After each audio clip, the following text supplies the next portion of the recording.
Welcome back, everyone, to The Connection, a podcast of government market news. I'm your co-host, Marshall McCumber of ThinkP3 in Washington, D.C., and I'm joined with my colleague and co-host, Mary Scott Neighbors, who's the president and CEO of Strategic Partnerships in Austin. Hi, Mary. Hi, Marshall.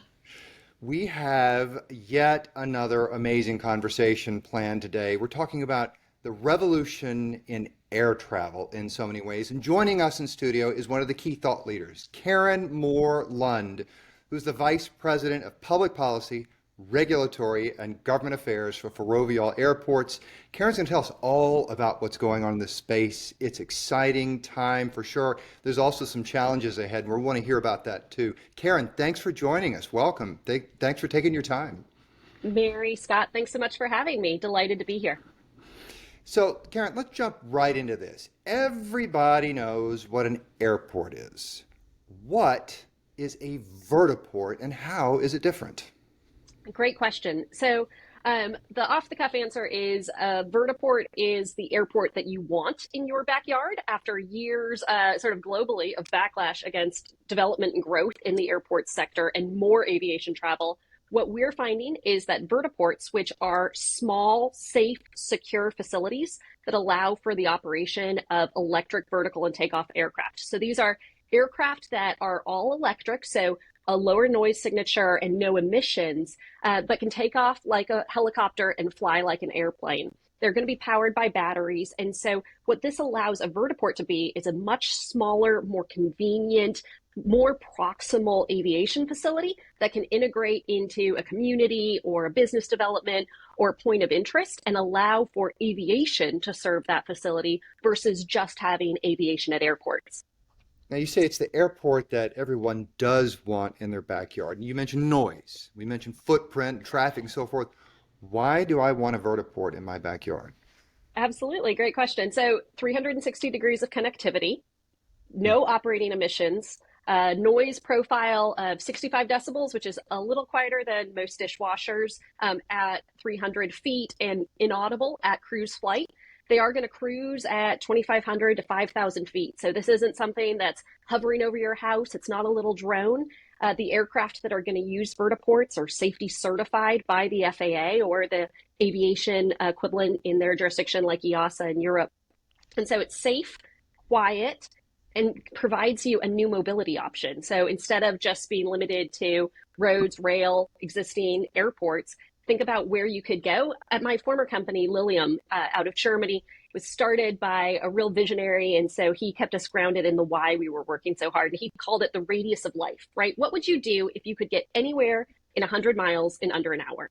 And think about where would you go to school? Where would you go to your doctor? Where would you work? What would you do for fun? How often would you interact with family or friends that maybe you're not as connected to as you currently are? Now, we're not going to have vertiports everywhere. They do require that 1 to 3 acres. And so that's not a postage stamp, much smaller than an airport. But we do think there's going to be networks of vertiports that are going to allow for a much higher degree of connectivity and real value and time savings, right? These are going to be high speed aircraft going between 100 and 200 miles per hour. So compared to the other options that are currently available, much more flexible, much more adaptable, and really providing a ton of value and time saving for the user.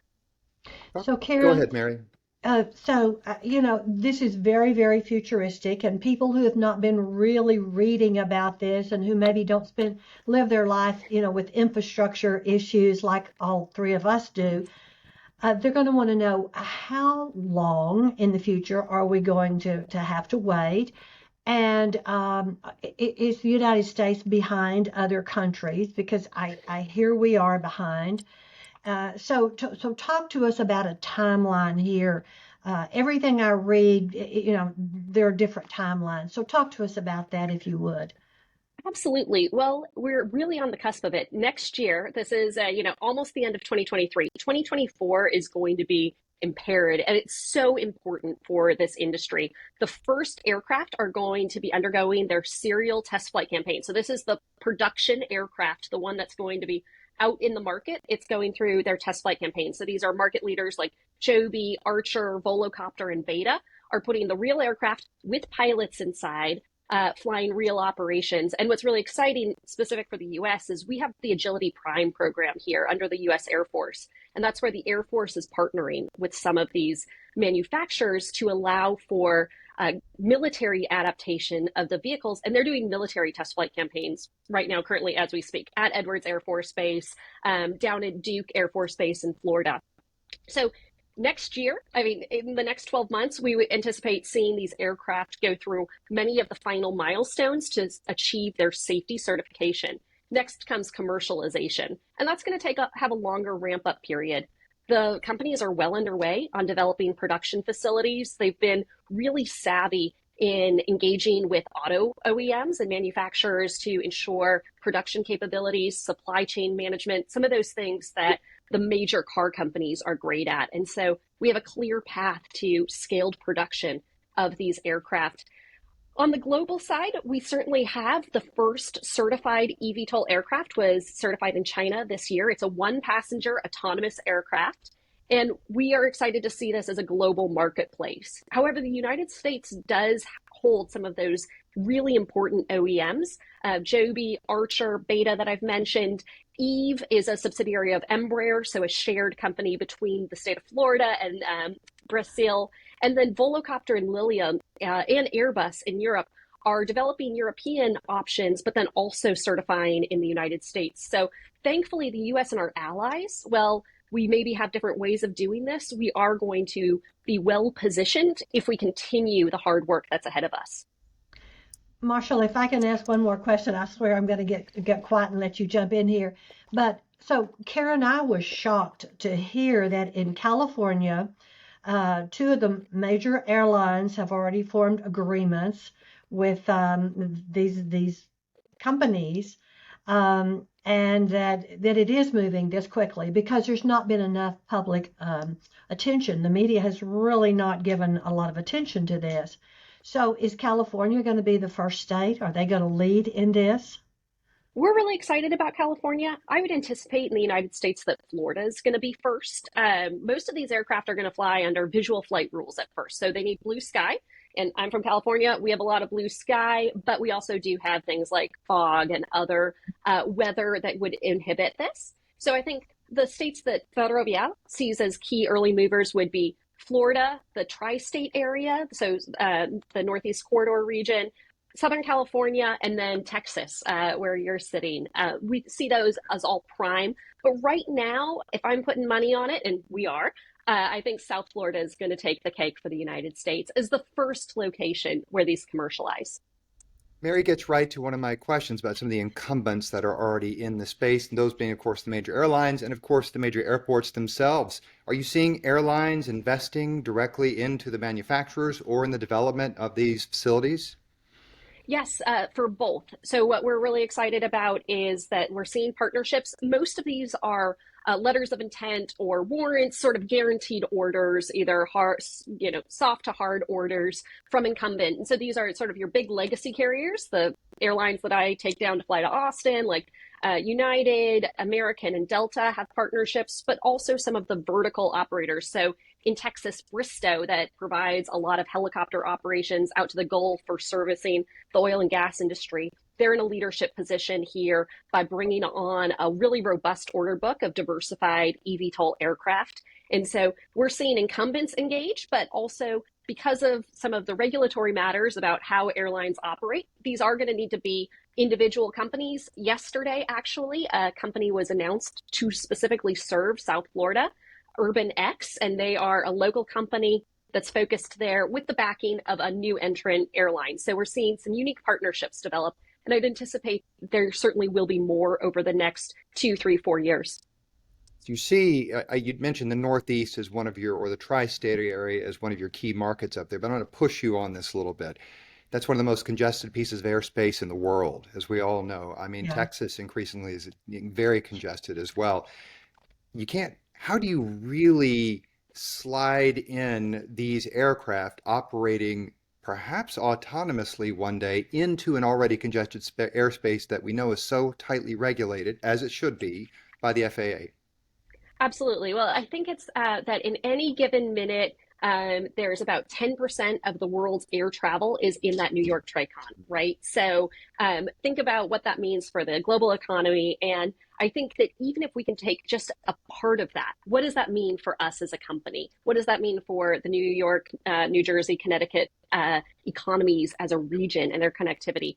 So I don't think we're necessarily going to be able to turn on a dime and flood the skies of New York City. That's not how the production capabilities or the FAA's integration plans aren't built around that. But I do think that building off of existing helicopter routes. So New York is one of those places where if you're a wealthy individual, you can jump on a Blade or a Heliflight helicopter out of the 3 existing Manhattan heliports and either get out to those commercial service airports or Teterboro if you're real fancy and taking your private jet, or out to the Hamptons. So we do see a really robust helicopter network there currently. However, it's always in peril legislatively. Up in Albany, there's consistently bills to try to address the noise and emissions that those helicopter operations bring.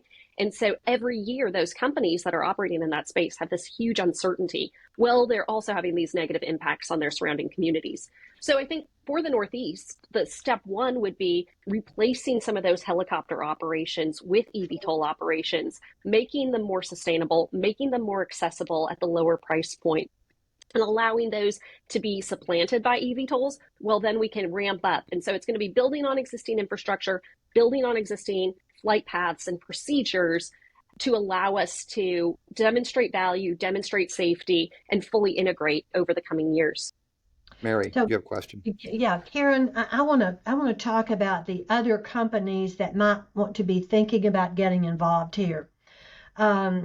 So you're going to have the air taxi, you're going to have the heliport, and so I'm sure construction companies will be involved, power, energy, all of that. But talk about the others who'll want to start following this trend, especially if it's coming as quickly as it appears to be coming.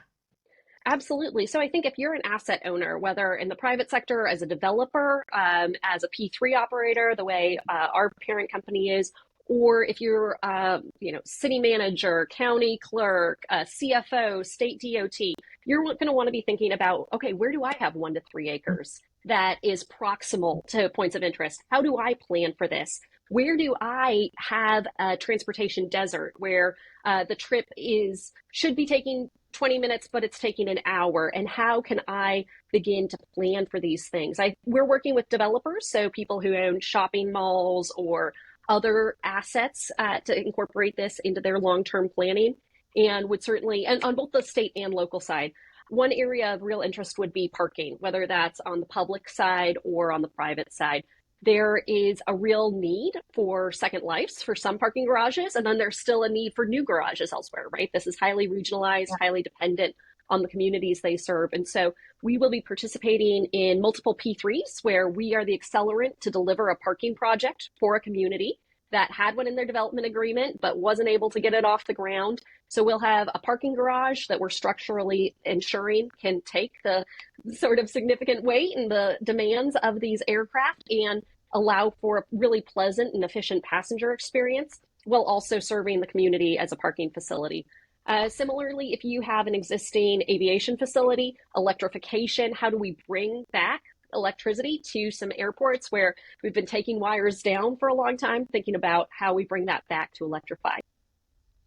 One more question. Okay, let's just assume that I am in one of your air taxis and I'm in California and I have a meeting in downtown California, some city, Los Angeles, San Francisco, and I take off from the airport and my flight is going to be a lot quicker.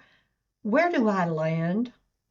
Well, hopefully you land at a Ferrovial Vertiport. So let's just take downtown Los Angeles, there's a lot of redevelopment going along there. There's a lot of intermodalism that we're seeing. And so our goal would be to get you as close to that meeting as possible. So that way we don't just create more congestion at one end or slow you down on the other end. And so we identify our vertiport locations based on existing trip data. And so we know where those hot points of the heat map are for points of interest and current trips. So we'll know, oh, Mary, there's a ton of people that are going from LAX to Pershing Square. And so we have that information. Then we'll look down at the block by block level. Where can we get good first and last mile connectivity? Where do we have community buy-in? Where can we safely and efficiently operate these from an airspace integration perspective? And so I might not be able to put you on the top of your building where you're having your meeting, but our hope would be that we put you maybe on top of a parking garage or an intermodal facility a couple of blocks away. And from there, you can have a nice walk in that pleasant California sunshine and be at your meeting on time and reliably, right? You're not questioning whether it's going to take you 20 minutes or an hour and 20 minutes. Right. How does again, thinking about some of the major airports out there, what's their role in all of this? And do local governments, I would say, generally see this as an opportunity to increase and improve mobility? However, I could see this new urban air mobility siphoning off a key segment of traffic from the major airports, which takes away fees, which takes away concession fees, some of which these airports are operated as P3s as they are now. How would you respond to that? If an airport says, no thanks, we're gonna make sure we're gonna put up barriers to entry here. Absolutely. So I think we have to go to the math on all of these things, especially when we're talking about fees and P3s, right? So let's look at the actual number of regional flights in any given airport. And I think, unfortunately, at a macro level, there's some bright spots out there, but at the macro level, we're seeing a really massive decline in regional service. In the last 10 years, COVID accelerated it, and it's not come back in the way that hub to hub or larger airport service has been. And so thinking about Texas, right, you have tons of flights going into DFW and IAH. But then in some ways it can be really challenging to get further out, to get to Laredo, to get to Midland, and you're maybe at 1 or 2 flights a day, whereas 5 or 10 years ago you had a lot more, and the airport was making a lot more off of those flights. And so we're certainly seeing airlines prioritizing the highest amount of people that they can squeeze into a metal tube and those most revenue generating routes. And sometimes those aren't regional. And this is gutting great small carriers that we fully anticipate are going to step up and participate in the advanced air mobility revolution. Names that you might not know, but that you probably fly all the time on those smaller routes, right? They have an agreement. So with the major carrier, it's interlined. We would anticipate advanced air mobility interacting very similarly. And when we put it to airports that way, they get it, right? They know how to do this. It's just a slightly different aircraft. One thing where we're really committed to is ensuring the safety and efficiency of that facility. If we're developing in or around an airport, we have to ensure that we don't save somebody a bunch of time getting there just to have them stuck on the tarmac. So thinking about JFK, a project that Ferrovial Airports is developing, when we put a vertiport at JFK, if there's any negative impact on the big JFK New Terminal 1 project and all of those wide bodies flying all over the world and being the global gateway for the United States, our vertiport has failed. And so it's really those synergistic projects where we're able to address a need that the airport or airlines in that airport can't currently provide, while also giving the consumer what they want. Is it a cost structure issue? Because in case you're talking about the regional flights and the decline of the regional flights, I understand these aircraft are powered by electricity. Presumably there's batteries or some other storage device on the unit to Exactly. make it fly a certain amount of run. Is it a cross? Because arguably those routes would be in existence if they were profitable. I think what I hear you saying is maybe there's simply a lower cost of operations for eVTOL and vertiport that would attract smaller mid-size communities to invest alongside with your company and others to get these types of flights established again. Is that what I'm hearing? Yes, so cost is going to be really important. And one of the areas where this differentiates between existing aviation and thinking about existing helicopter operations, right? We've talked sort of about the millionaires or the billionaires flying over the millionaires on Long Island and the constant food fight that is. We have to bring down the costs in order to make this an economically viable operation. So the multiple ways that we're doing that, you talked about electricity, avgas, very expensive compared to the costs of charging a battery.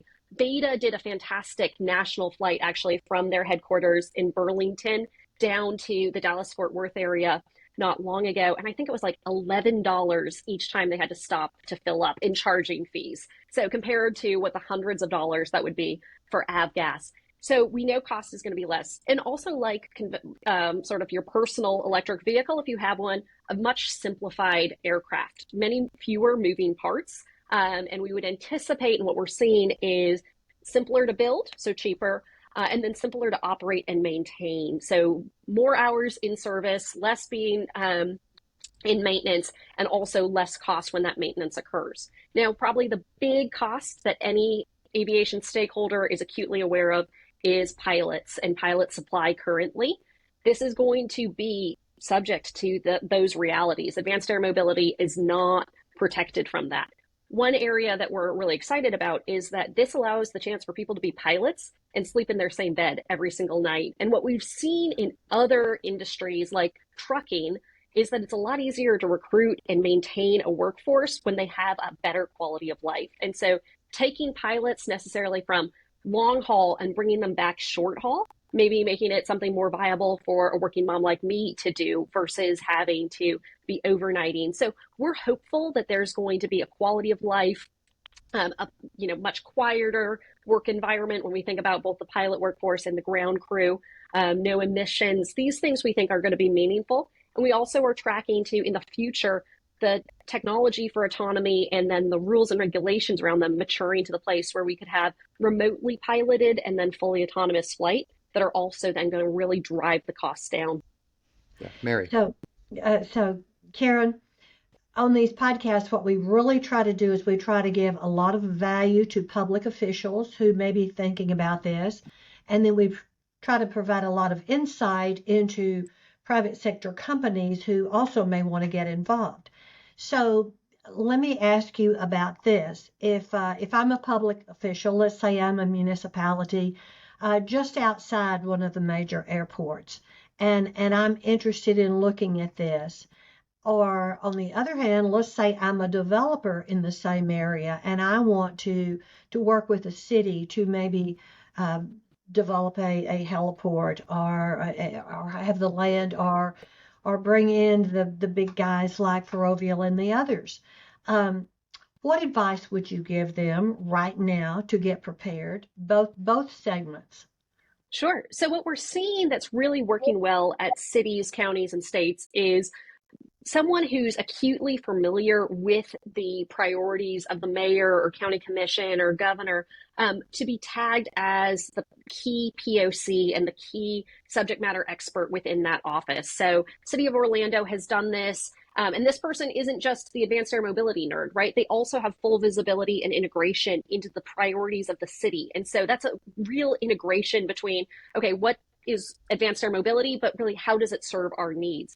And so they're doing a really cohesive review of their zoning and planning, right? So very few places, Orlando actually has one, have vertiports as an allowable land use. And so there are going to need to be some updates, whether it's in underlying zoning or ensuring that the conditional use process for local land use, that they're going to have a process where a vertiport can be zoned and where a community and a developer can come together and figure out how this facility is going to operate, how it benefits them, sort of the time, and how to make sure that everyone's voice is heard. That's going to happen in a zoning process. So if you have any land use or zoning role in your community, call me, call other people, call Joby, call Archer, call Lilium. We would love to talk to you. We'd be happy to point you to FDOT, Texas. They're doing great work on what does this look like at these different levels of government. Reach out to the FAA. They've done a fantastic job. On the private side, again, call us. But I would also say, really assess and inventory. Where do you have a facility that serves a point of interest but doesn't have the connectivity that you wish it had, or that you want to protect for in the future? And begin thinking about, okay, can we start having, whether it's a day one operation, or we just ensure that it can take the structural weight of these aircraft, or that we have the transmission capabilities for the charging of these aircraft. I think that would be a really sensible approach and would encourage, and we're seeing great developers really step up to that. So kind of piggybacking on what Mary's going for, and I think, Caryn, you'd mentioned this as well, from a regulatory perspective and how these companies would be prepared to enter the space, this is a federal, state, and local undertaking. Yes.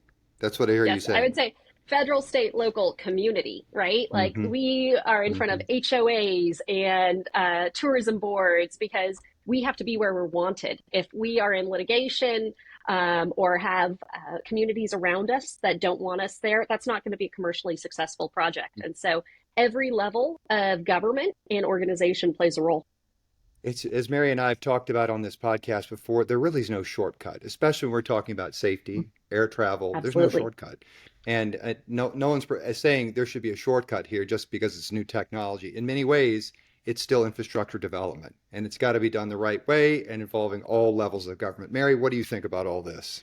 Well, I just think as we enter a new year, we always try to look at, okay, what's ahead for us? What does the future look like, especially for the government marketplace? And this certainly is one of the trends that is gaining steam, growing faster than we ever thought possible.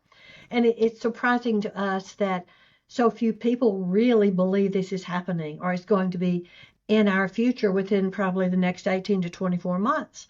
So we really appreciate your expertise. You've been wonderful. Thank you so Thank you much. so much for having me. This was so fun to talk about. I could talk about it all day, and I'm just delighted to join you guys. We could too. Thank you, Caryn, for being here today. Mary, any other final comments? If none, we'll look forward to seeing some vertiports and some eVTOLs flying around us somewhere new soon. Thanks for Coming to joining a us city near on the you. podcast. Hi, Thanks, Thanks, everybody. guys. Karen.